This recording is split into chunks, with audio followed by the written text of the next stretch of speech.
एक ठंडी सर्द रात थी। चारों तरफ हल्की धुंध फैली हुई थी। गांव के बाहर एक पुराने बरगद के पेड़ के नीचे 4 लोग आग जलाकर उसके पास बैठे हुए थे।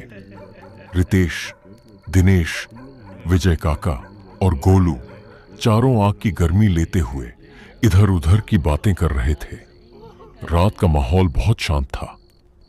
सिर्फ जलती हुई लकड़ियों की आवाज और दूर कहीं से कुत्तों के भौंकने की आवाज सुनाई दे रही थी। तभी गोलू ने आग की तरफ देखते हुए डर भरी आवाज में कहा, विजय चाचा, आपके पास कोई भूतिया कहानी है क्या? इस ठंड के मौसम में भूतिया कहानी सुनने में बहुत ही मजा आता है। गोलू की बात सुनकर विजय काका हल्का सा मुस्कुराए और फिर धीरे धीरे बोलने लगे। तुम लोगों ने शमशान वाले तालाब के बारे में सुना है ना? आज तक जो भी आदमी रात में वहां मछली पकड़ने गया वो कभी वापस नहीं आया। गोलू डरकर बोला, काका, ये सच है क्या? विजय काका ने आग में लकड़ी डालते हुए कहा, सच से भी ज्यादा खतरनाक। ये सुनते ही वहां का माहौल और भी डरावना हो गया।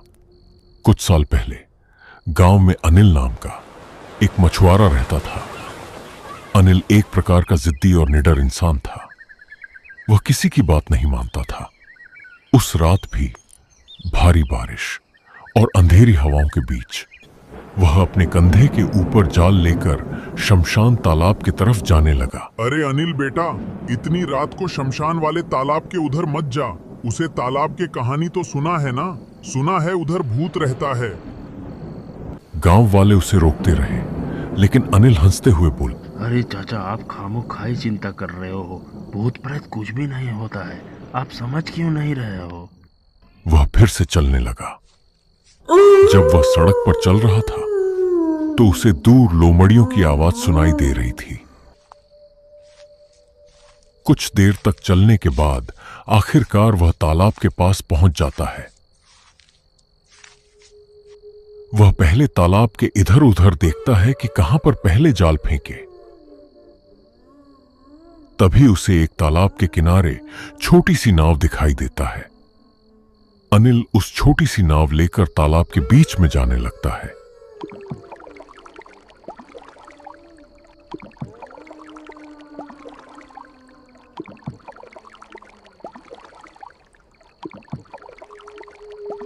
बीच में जाते ही अनिल ने देखा पानी में हलचल हो रहा है।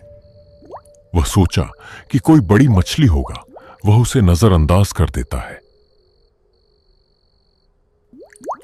लेकिन कुछ देर बाद फिर से पानी में हलचल होता है। अब वह थोड़ा घबरा जाता है,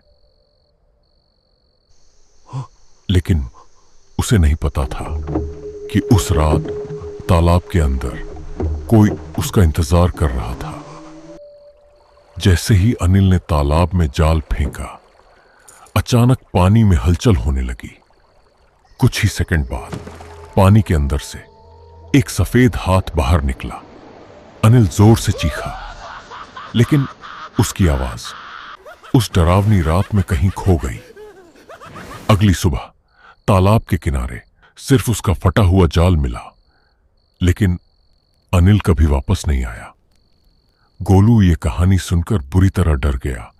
उसके चेहरे का रंग उड़ चुका था। तभी दिनेश धीरे से बोला, यह तो कुछ भी नहीं। असली डरावनी घटना उससे भी कई साल पहले शुरू हुई थी। उस शमशान तालाब के बारे में हमारे दादाजी ने भी बताया था। कहा जाता है कि एक तांत्रिक उस तालाब के पास काली शक्तियों की साधना करता था। अमावस्या की एक रात जब पूरा गांव गहरी नींद में सो रहा था, तभी उस तालाब के पास कुछ ऐसा हुआ जिसे देखकर अब इंसानों की रूह कांप जाए। तालाब का पानी उबलने लगा और फिर पानी से एक लंबी काली परछाई बाहर आई।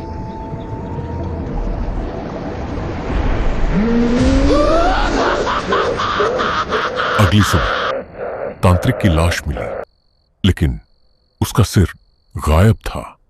ये सब सुनकर सबको थोड़ा थोड़ा डर लगने लगा, लेकिन रितेश जोर जोर से हंसने लगा।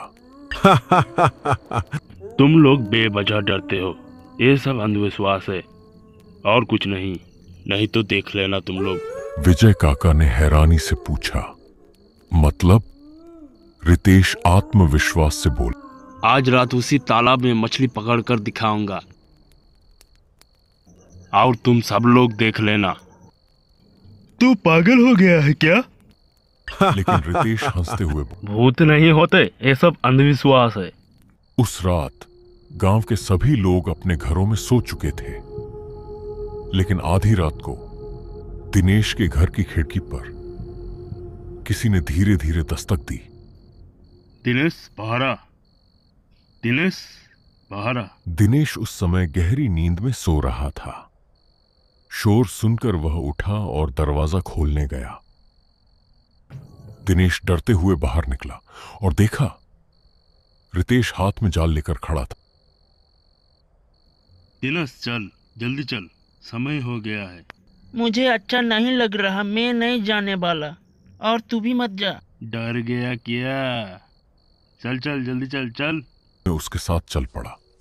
आधी रात का समय, चारों तरफ घना अंधेरा, और उस अंधेरे के बीच रितेश और दिनेश बढ़ रहे थे शमशान तालाब की तरफ। जंगल का हर पेड़, हर आवाज मानो उन्हें वापस लौट जाने की चेतावनी दे रही थी। अचानक झाड़ियों में कुछ हिला। दिनेश डरकर चिल्लाया। कौन है वह? कौन है वह? लेकिन अगले ही पल एक कुत्ता झाड़ियों से निकलकर भाग गया। रितेश हंसते हुए बोला, यही है तेरा भूत। दोनों फिर से चलने लगे। कुछ देर बाद दोनों उस अभिशप्त तालाब के पास पहुंच गए। तालाब बिल्कुल शांत था, इतना शांत मानो उसके अंदर कोई रहस्य छुपा बैठा हो। दिनेश लालटेन लेकर किनारे खड़ा रहा। रितेश धीरे धीरे पानी में उतरने लगा। जैसे ही रितेश ने जाल फेंका, उसके जाल को पानी के अंदर से कोई खींचने लगा। रितेश चिल्लाकर बोला, अरे दिनेश, लगता है बड़ी मछली फंसी है। दिनेश भी थोड़ा मुस्कुराया। अचानक तालाब का पानी जोर जोर से हिलने लगा। कुछ सेकंड के लिए सब शांत हो गया, लेकिन फिर पानी पहले से भी ज्यादा तेजी से हिलने लगा। दिनेश डरकर चिल्लाया, रितेश चल यहाँ से, मुझे बहुत डर लग रहा लेकिन है। तभी रितेश जोर से चीखा, दिनेश। दिनेश, दिनेश बचाओ, दिनेश बचाओ, बचाओ, बचाओ। उसे देखकर उसके पैरों तले जमीन खिसक गई। पानी के अंदर से निकलते कई हाथ धीरे धीरे रितेश को अंधेरे में खींचने लगे।